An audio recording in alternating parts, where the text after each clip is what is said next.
పితా పుత్ర పవిత్రాత్మ నామమున క్రీస్తునాథుని యందు మిక్కిలిగా ప్రేమించబడుతున్నటువంటి ప్రియ సహోదరి సహోదరులారా, ప్రభు బిడ్డలారా, ఈ ఉదయకాల సమయమందు మిమ్మల్ందరినీ కూడా అనుదిన దివ్యవాకుకు ప్రేమపూర్వకంగా ఆహ్వానిస్తూ ఉన్నాను.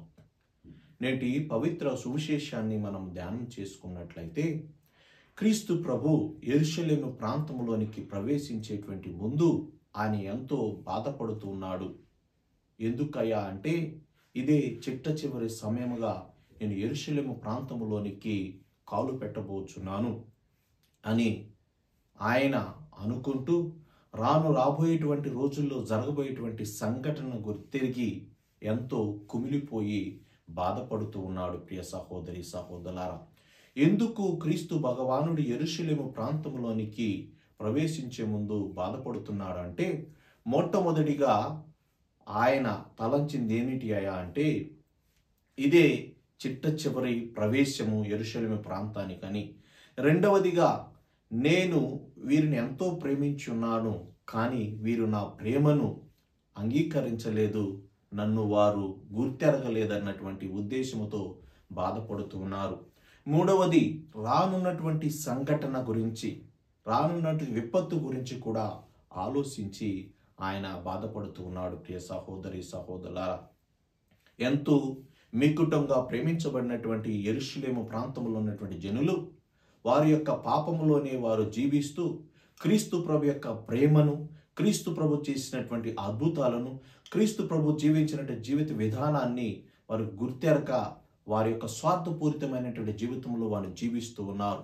అదేవిధంగా ఇదే తరుణంలో, ఇదే చిట్ట చివరి ప్రవేశమని తెలుసుకొని క్రీస్తు ప్రభు తన మరణ పునరుత్థానాలను ధ్యానించుకుంటూ ఆయన వాపోతూ ఉన్నాడు. ప్రియ సహోదరి సహోదరులారా, అన్నాడు 1700 సంవత్సరాల క్రితం ఆ టైటస్ అనేటువంటి ఒక వ్యక్తి ఈ యొక్క యెరూషలేము ప్రాంతాన్ని చుట్టముట్టి వారిని అందరిని కూడా హతమార్చాలని, మరి ముఖ్యంగా అక్కడ ఉన్నటువంటి దేవాలయాన్ని కూల్చివేయాలనేటువంటి ఆ ఆలోచనలతో జీవించేటువంటి సమయంలో జరిగినటువంటి సంఘటనలు బట్టి, జరగబోయేటువంటి సంఘటనలను గురించి తెలుసుకొని గుర్తెరిగి ప్రభు విలపిస్తూ ఉన్నాడు. ప్రియ సహోదరి సహోదరులారా, కనుక మనము దేవుని బిడ్డలుగా జీవించేటప్పుడు మనము కూడా రాబోయేటువంటి సంఘటనలను గుర్తెరిగి జరగబోయేటువంటి విషయాలను ముందుగానే తెలుసుకొని దాని గురించి విలపిస్తూ ఉంటాము, బాధపడుతూ ఉంటాము. ఎందుకయ్యా అంటే, జరగబోయేది మంచిదైతే సంతోషంతో ఉంటాము, జరగబోయేటువంటి విపత్తు కీడును గాంచినదైతే మనం బాధపడుతూ ఉంటాము. అదే సంఘటన క్రీస్తు ప్రభులో చోటు చేసుకుని ఉన్నది. అవును ప్రియ సహోదరి సహోదరులారా, వీటన్నిటికంటే మరి ముఖ్యమైనది ఏమిటయ్యా అంటే, నా వారే నన్ను గుర్తించలేకపోయి ఉన్నారు, నేను ప్రేమించినటువంటి వారు నన్ను ఆహ్వానించలేకపోయి ఉన్నారు, వారు పాపములో మ్రగిపోచున్నారు అని ఇది ఒక సంఘటన ప్రభు యొక్క ఆయన యొక్క మనస్సులో తట్టుతూ బాధపడుతూ ఉన్నారు. కనుక ప్రియ సహోదరి సహోదరులారా, మనము క్రీస్తు ప్రభుని నొప్పించేటువంటి బిడ్డలుగా లేక క్రీస్తు ప్రభుని మన జీవితంలో ఆహ్వానించేటువంటి బిడ్డలుగా మనం జీవించాలని ప్రభు పలుకుతున్నాడు. క్రీస్తు ప్రభుని ఏ విధంగా ఆహ్వానించాలి అయ్యా అంటే, ఆయన యొక్క వాక్యాన్ని మనము చదువుతూ ధ్యానించటము ఒకటైతే, ఇంకొక వ్యక్తి ఆయన చేసినటువంటి గొప్ప కార్యాలు సేవ రూపంలో కావచ్చు, అద్భుత రూపంలో కావచ్చు, ఇతర ఏదైనా కావచ్చు, ఇతరులను ఆనందపరిచేటి విధముగా, ఇతరునికి జీవాన్ని ఇచ్చేటువంటి విధముగా, ఇతరుని పోషించేటువంటి విధముగా, ఇతరుని సక్కపరిచేటువంటి విధముగా అనేకమైనటువంటి కోకొల్లలైనటువంటి పనులు చేసి ఉన్నారు.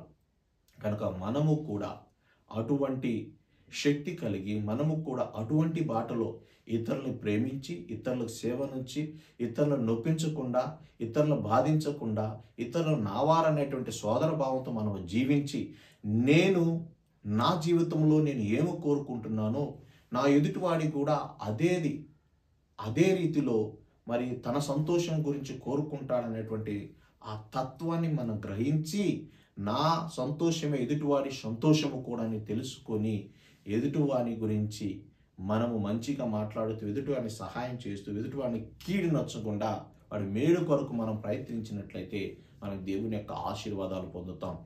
లేదు, నా స్వార్థం పూరితముతోనే నేను జీవిస్తాను, నాకు కావాల్సిన నేను పొందుతాను, మరి ఎదుటివాడు ఏమైనా పర్వాలేదు అనేటువంటి దురుద్దేశంతో, స్వార్థ బుద్ధితో మనం జీవించినట్లయితే మనము క్రీస్తు ప్రభు యొక్క ఆ యొక్క హృదయాన్ని నొప్పించినటువంటి వాళ్ళం అవుతాం. కనుక మనం అటువంటి జీవితాన్ని జీవించకుండా దేవునిని ప్రేమించి, ఆరాధించి, దేవుని స్తుతించి, ఆయన చేసిన మేలు కృతజ్ఞత తెలుపుకుంటూ మనము కూడా క్రీస్తు ప్రభు యొక్క మార్గములో నడిచేటువంటి బిడ్డల్లాగా జీవించడానికి కావలసిన శక్తిని ప్రసాదించమని ప్రత్యేకంగా ప్రార్థిద్దాం. పిత, పుత్ర, పవిత్రాత్మ నామమున ఆమేన్.